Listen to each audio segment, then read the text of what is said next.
Sympathy, a moment some dear Cassia, but yet in Tanina, DLFM 106.9, Cassia Bononi, a honey in IAT. DL News.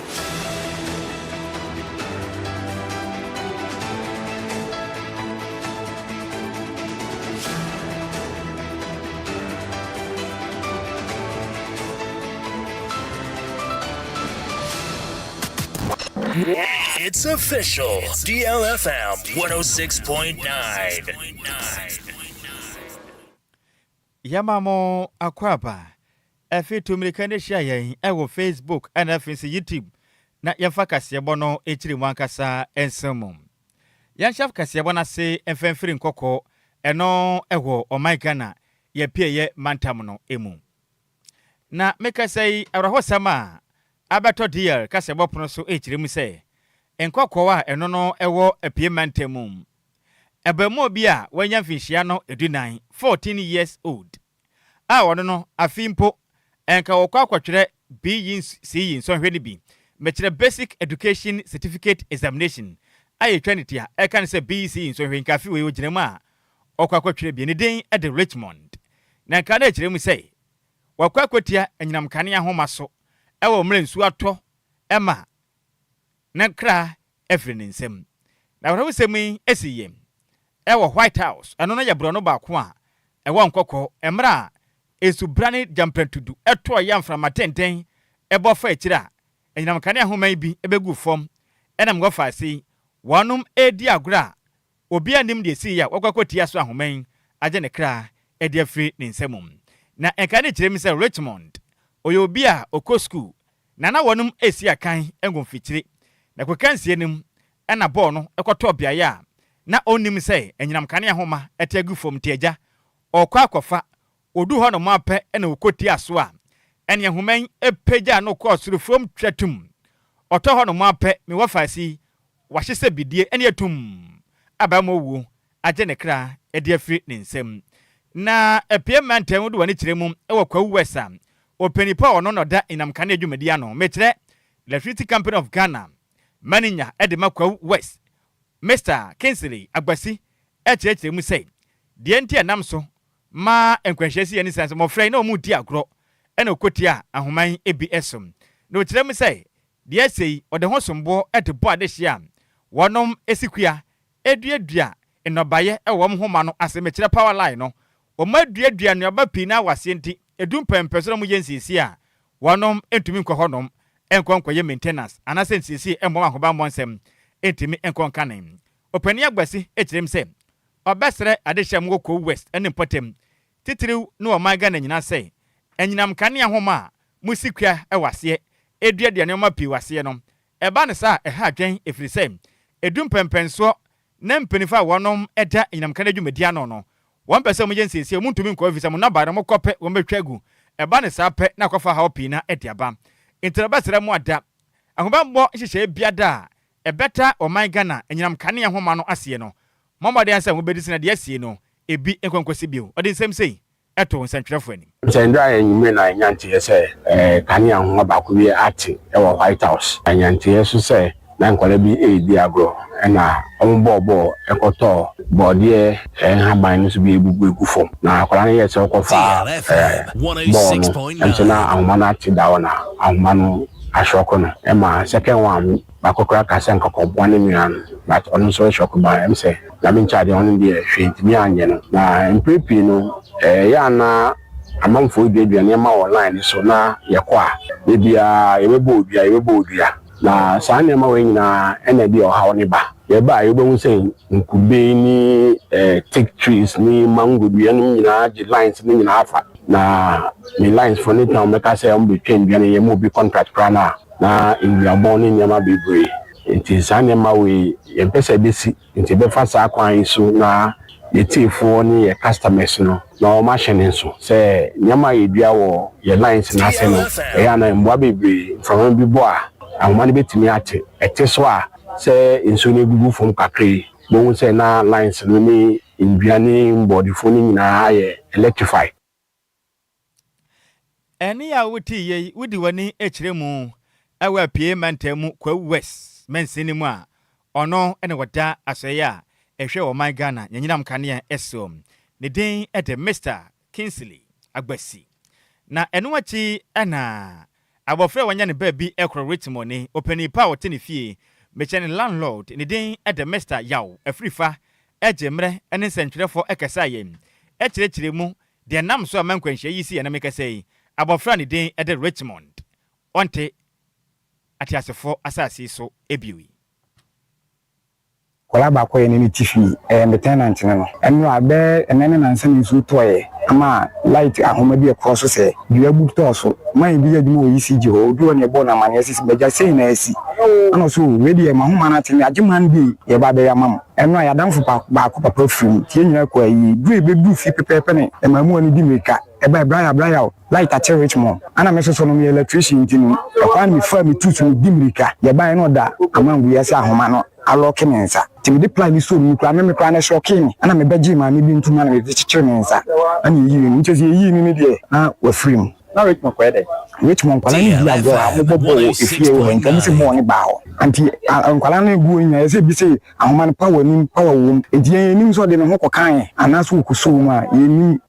ye ebisi power nim sa ena bofra abemu afi ne wadi mfinhia no du 14 years anka afi wei okwa akwatwere BEC nso hwe ne bi ena bamma wuo abede no ne krade afiri ne nsem gonkokọ wo mra enyinam kane ahoma ache no ekunom ene a wote yei eli wo wura Richmond ane onka atiasefo ho bio na wote ne fie becha ne landlord ne din ede Mr Yaw Afrifa na no ache no ena adesha wode mo nkokọ mechire nkokọ eyekwa west echirem se asem yasi emu aja wonom assembly member ne modern monshada nswani empenifo fi nso wo ma sade omonye eka ho bi nenne enyinam kane ahomate agufo mo aka aka empenifo amu a akwafa to ye nchemu ede ba woni sem sei eja DL kasebo yentimi kire wo hwe powe ese form hwe wo yes ole twa wo yes wo so kire no twa wo yes wo ne be hwe de wa ano wo yenye ko de yempia semu a wo samde ma yene ko samto form sisi a wo hwe de po na ye ete edise ko obi samde ma wajimi a be cho bibi abetre ko ye place ye so ma be ye ne to ma o me ye na ni mo bi asem because you asem e perifo wo ye place mo ye na ni mo ni ya ma ine bidi e be so mo ye na ni mo ni ya ma ye ni minyo eno ne kire ye o mo nya ma ye you want to say on my body journey and then it o ma anya ma yesterday be atro no ye be se be go na ma go tu agu ama ma wo si ye agu from answer na mo ba ya ma ya ala ke ba tu ya no me wa asina ni kita po no ye to ba bi am de ko bi e be pese ba da mo hwe mo hwe po enti wei ayadehia wonom ewo ko west White House ewo nkokọ ena wote so mbobra echiremu am wanum penimfo edi wanum hwammo omo asede omo atoto na se ena akofa kwafurumukwanwo edi aba abofra afi ena wokwa akwatwere BEC nso hwe a wayen fihia dunan Richmond bamuwu edi na pakan abefa no ekrei wanum akwasem ena yede asomwe yanto akase bono so ne yemfa yani mfa nkiremu ewo my Ghana ya sante mante ne nkopiem ewo pemso wate kokoso nana asante hene otumufo osetutu a otaso emienu mekasai ne chiamia ne den ede chiami kofinti nana atu ne sabanche sese yi de enya de obema no ekwanya bio na wasom asanteman sei asante hene chiami ne nyina ne sei asanteman wonom cancer ekwenhyamudie ewo menhia ahimfie ene nsemboi ebeto dwa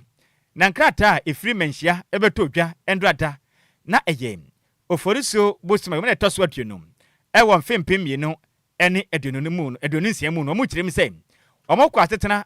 ekobobo ensem ahodo bi ho ewo mra nipa bi ede nsem ebeto dwa ewo mhimdie na se sei wonom ahwe twame kofi inti ne modern bo ene sade ode nsem bi eti agro efa menhia ho no mo na yankopon anim ne abonsem tikonya de a eso ani yekura etehu behia se omba modern atena se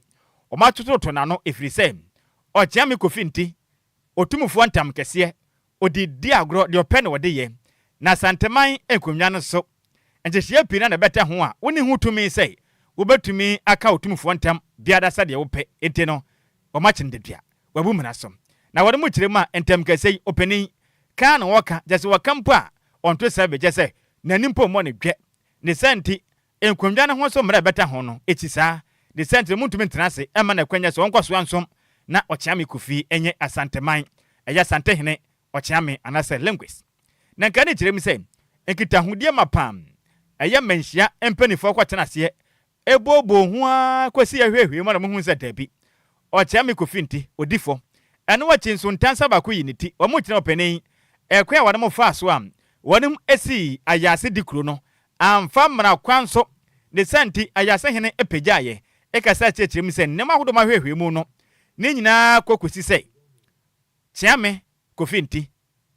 okwan wa fa so som asante menwura no emfa mra kwaso nti wono matu no se banche na mra nkitahudie ne kwaso no asante hene otumfo se tutu ade nsem sei etudwa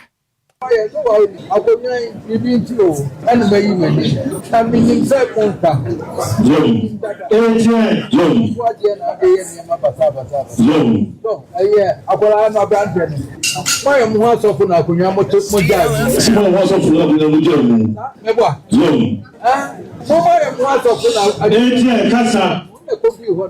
we know what's up for the assembly. We do with the who I know grab by Munya, Mama, as only a one American, your friend said, a tipping in a friend, oh, Mamma, remember. Was it when my house of will be anyhow? So never said, oh, my so never so for me. Or not to be for Zomra. We said, my woman wants us so full. What does it mean? I better say, I bet a man who's up Mamma. So was up the Mamma. Coffee. Oh, baby, I couldn't have been up a new. They say, one walk with Yabo. So one walk with Yaba. Yes, sir. Put it. So, but you know, I can't answer. I can't answer. Papa, swear. Put a papa to the young guy.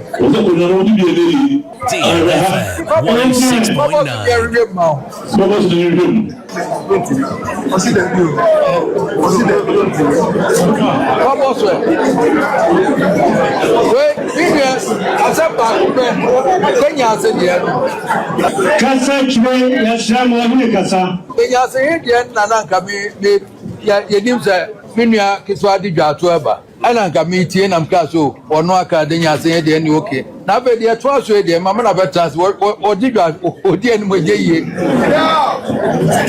It was said, they are saying, and the one who near Kuma, not quietly, a deba. I don't know you Uganda, and some of the other idea, who did ma, everybody will be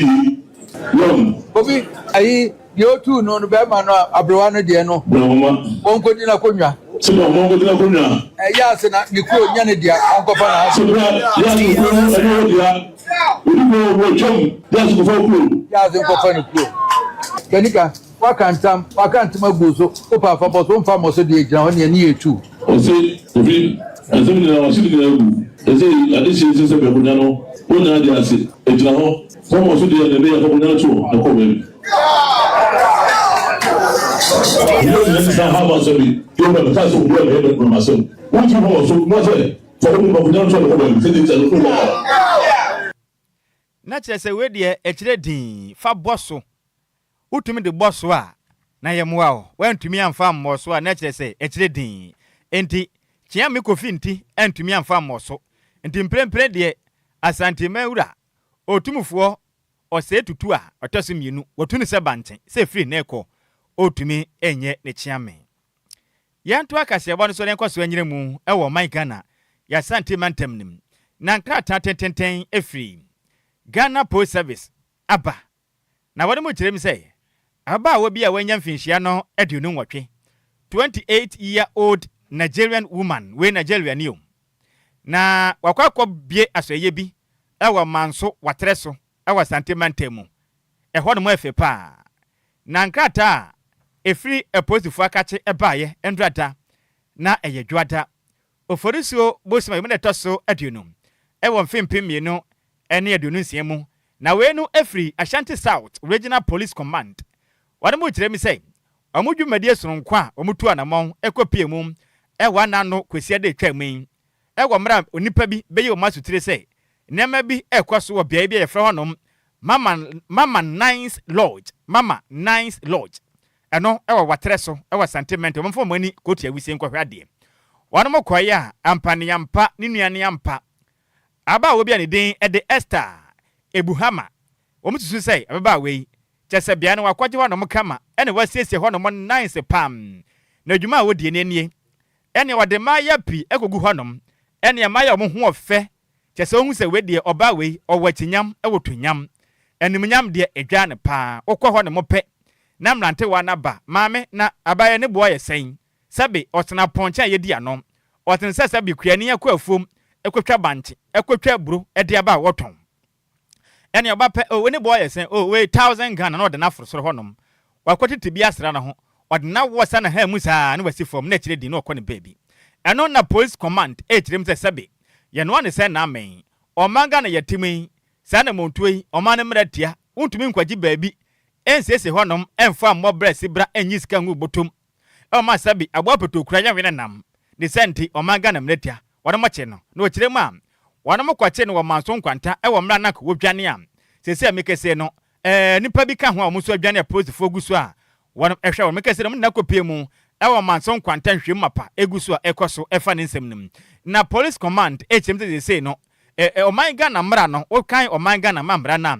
eye section 277 edema oman Ghana ye criminal code amended we my mama dem hwehwemu kama ede fadwumadi ahoto a sebe nipa ebo bra sibra de nipa ni bi ebo bra sibra egisika go mbotom na omane mratia ni sente ne mo panin batue no ye mam yetoi Ghana mratia nti kombe kwaso aboa sebe ya mra ane ne peti sede se we ni nkrata e first sentiment Ashanti South Police Command eba amane boy ye nsem training Samuel Furiboaten ene di free asante mantemu ebedan yen yento akase bon so na yemfe ani fankyere mu e wasoye a ehwe omanga na human so nkopie mu wo yem papa Daniel Fenyi akate na Ghana Education Service enkata ifiri ho na mopa ekire ma sesei wanom amakwan emesika ababonten se wo mfa nkoto nuane ahoto a kwati bone baka ne se perishable food items emfa nko omai Ghana ye senior high schools ni nyina mu na mafra ne aduane pa eni efise sa nuane no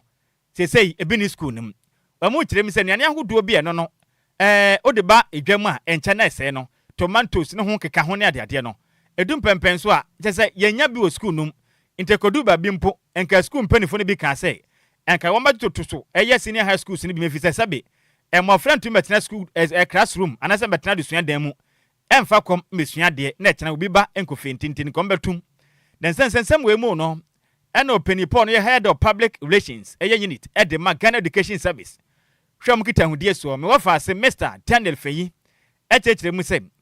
enuane ne de dodo na wo school ahutum ebusumpo nanso enuane ahodo ye befa ne se perishable goods no tomatoes ne ma bia nche na ase no kosia na ade no wamuntumi nto emfa nkogu wonom dodo na nche mfie pi ana abosume pi ni sente ne se sasa na agese asaya ehwe oman Ghana eye food eye National Food Buffer Stock Company pe ene betimi akoto nuane ne bidia bai no sumpo no agese asaya ehwe oman Ghana yesika semse mama musika na mde akokoto ntini senti sese yide wo hwe oman Ghana ebro banchen chese ne emone ade ne bebre na honom nanso perishable goods no ene sese ebini honom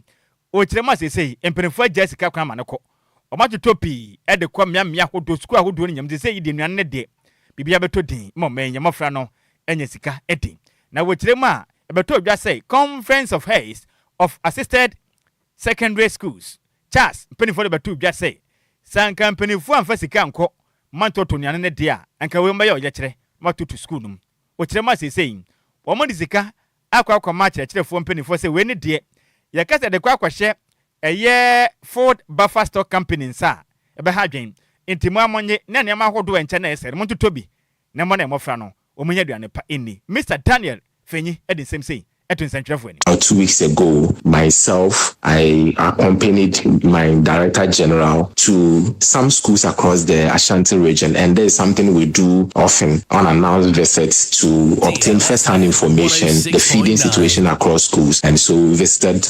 some schools across the country, in fact, including the school of the Charles President Reverend, to ascertain what is going on, have engagement, have conversations, generally obtain information, first-hand information to inform policy policy and actions of the service. So I can confirm to you that when it comes to non-perishable food items, our schools are well stocked. Schools have enough food in stock for the students. So the concern about feeding crisis does not exist. What seems to be the issue is a concern about the procurement of the perishable food items. And for perishable food items, because of their nature, as in they are able to spoil in a couple of days and weeks, and so you are not able to provide them from the national level, but you are able to give monies directly to the leadership of the schools to procure them in markets close to them. And so that is where the conversation have been about looking at some more sustainable framework, more transparent and efficient framework on how these monies could be disbursed to them. Any awuti ye ono ya kasamafo edemaso ya ehwe o my Ghana. Yehumasuya eso ne din at Mr. Daniel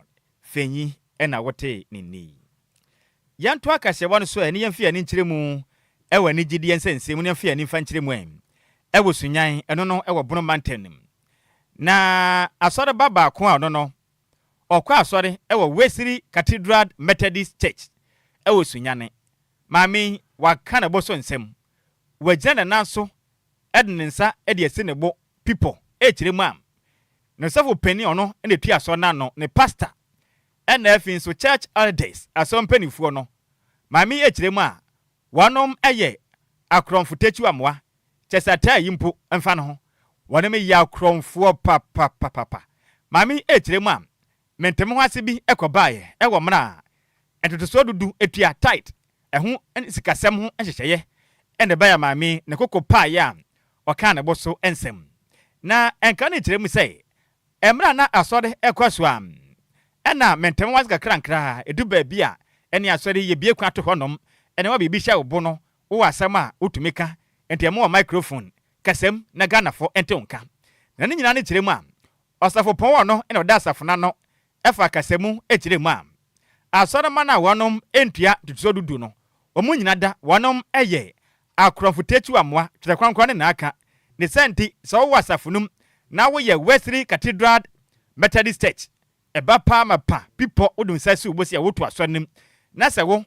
ontua tutuso dudu a wo ye akromfotechu amwa pa twekwankwa na aka asem wesi yepe ana mami so ade yeso mama kasemu na mempire memine mfisame wonsam ka ensam hyembo pam o kirema osafo yi de wu kan ampane yampasa twekwankwa na ka se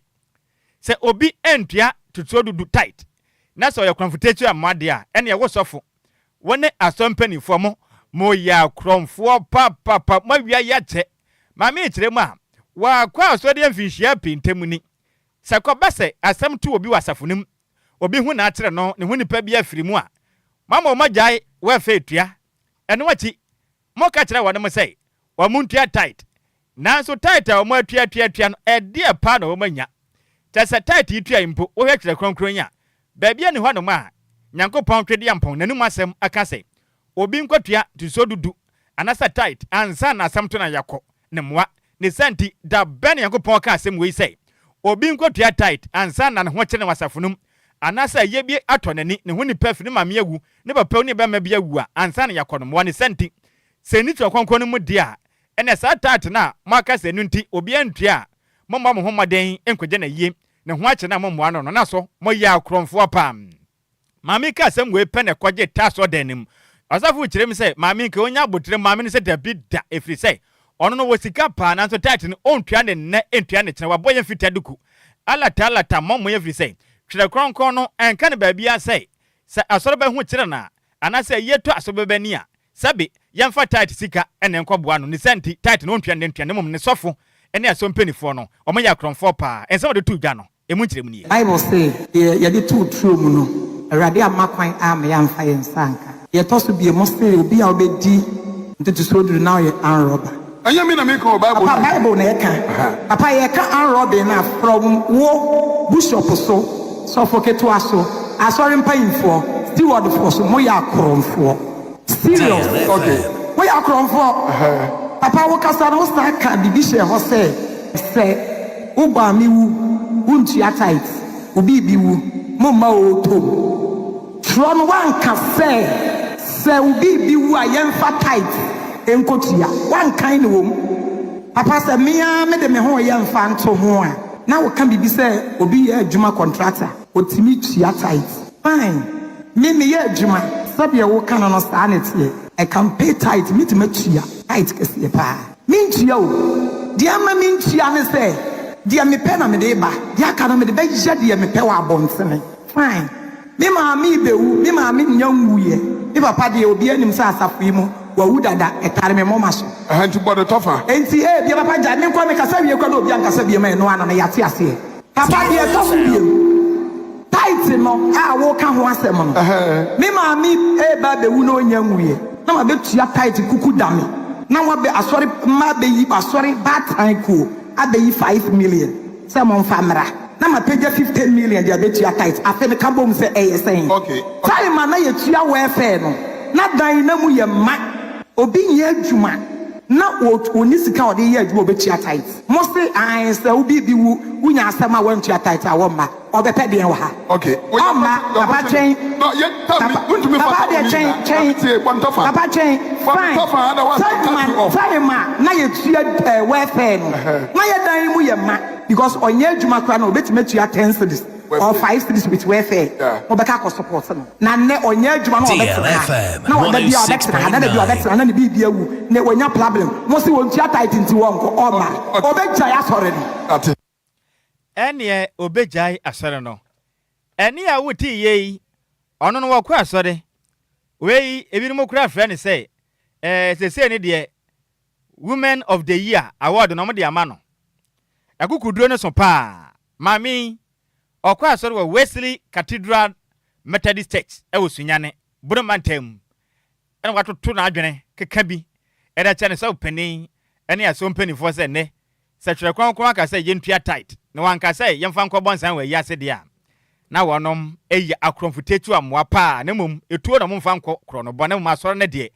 wonom awi asoro ma ne pa emu nkyeremu ene ye de asum we na wo ba Facebook no so ame wo fa say yenkenka adwenkyere no Kofi upon Isaac odiaba and also share live Eddie Free Saperman kwaku bonsam or say fantastic news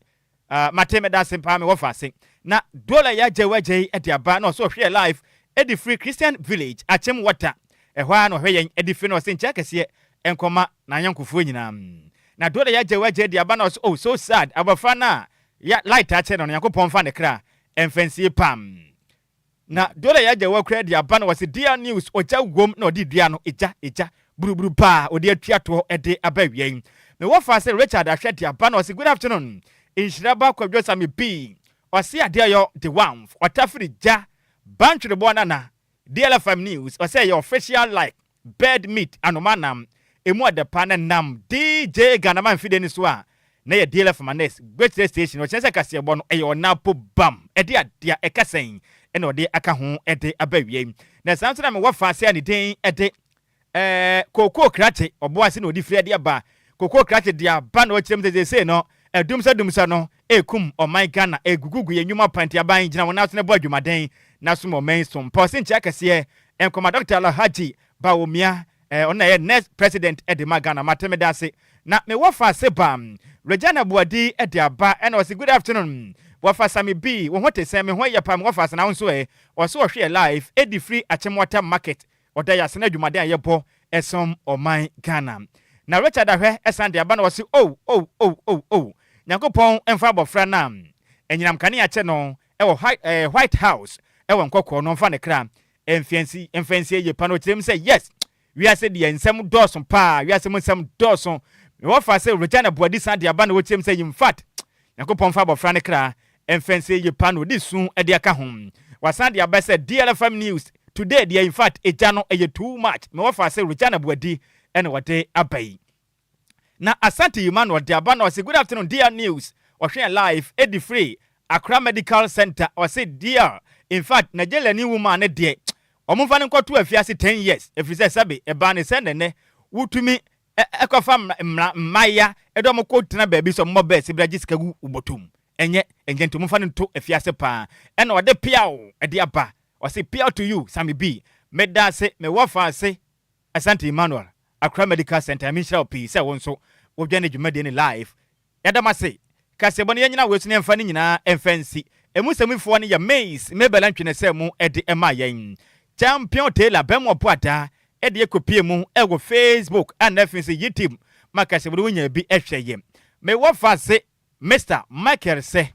ebo ye ho ban ema ya mulu support ewufia huhu mu ne hone ma nyina nipa bi oso no anu sum left and right wase me mfa nchia man ne dofo na ade nyina afiamadi se wiai o chia ne pa odo no pa nso ananya sa na akaye sa na akaye awe pepe na sa nso na DJ Zigby echinchim kasafren froma edema ye say technical producer ewiai akenkan ya me say nkomnya ekono control ka besom wo no edi ameje so ya wofa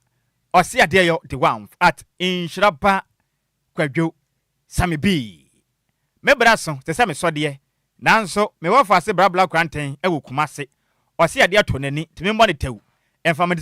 kofi buame na brabla kwanten ade ato nani na mede mfoni bi ye me wofa azivui network no ye ne hu bibie wo ho wo mpese obekro kofi bomade ahwese aba na wonsa aka na ahwese obetumi a project amamia na brabla kwanten osi ade ato nani de senti memmo menkan kire no sanso na Bismarck nso de bia bana na adwa facha me wate anka wofa de ka meta ma aso anka ja me ku nanso me wofa ase fuei me wofa ase fuei Bismarck adu sei ene me wofa ase babla kranten o se bibi wo ho kofi hwema me na amsa atum na memfa Bismarck de ne nka ho mfa ma na ja pepre kire ma me na adwa siki emagina kwamia na o meso ma Ghana de hye sompa na babla kranten de abasa ya de to nani into oto nsa de fra Ghana fu nyina ya Ashanti regional correspondent kirem say Madam Abranya ko wa firimu ya amana so ya hyepa na yankopon ya doma wonom de neto mpam ewo 30th April 2026 eno ebeya bosuma yum de toso aduasa ewo mfimpim mienu na aduoni nsiamu na sanso na kwankwaja soma twato no ebetodwa ewo kotonima bosuma di anim de dikan pepepe ewo mfimpim mienu ene aduonu nsiam betire 1st May 2026 sanso na na asesom ebetodwa ewo kotonima bosoma di anim de toso mienu ewo mfimpim mienu ene aduonu nsiamu na makwesie no ewo eyade a 7th Day Adventist Church eho no mbombadia ekwekwe na yufo sum bibia kama pam ewo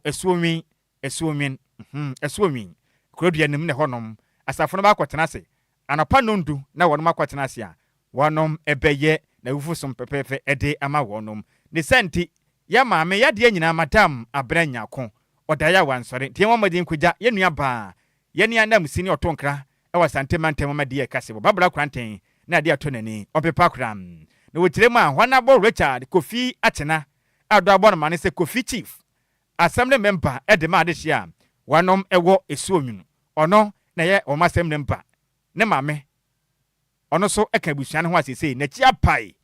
odafom se tim nti na chia pai nti nyina nkogya wonom na assembly member edema eye esuomi electoral area oniminyamfo Richard Kofi Atena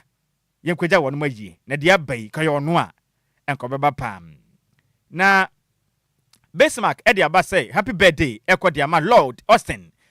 Austin Owredu adabana mane say junior Owredu oye student ewo New Mission Academy School Kumasi Agric into original happy birthday ochirema good health prosperity and everything blessings a ifri nyankopon chen ene wode emano. May you never lack. Mo nyankan bibia upe bia no. Twede ampo yankopon oma emuso enfama. Oma kuruwa no enyema na ngwesra ehwengu apempem. Happy birthday once again, Lord Austin Owredu adobo mane say junior Owredu a ukọ school ewo New Mission Academy.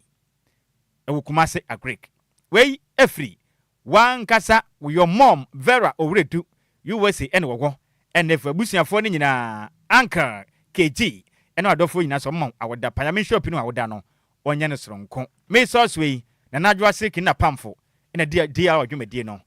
babeso mu nyina mo eni tia adehye na sell a pam casino 4GH scratch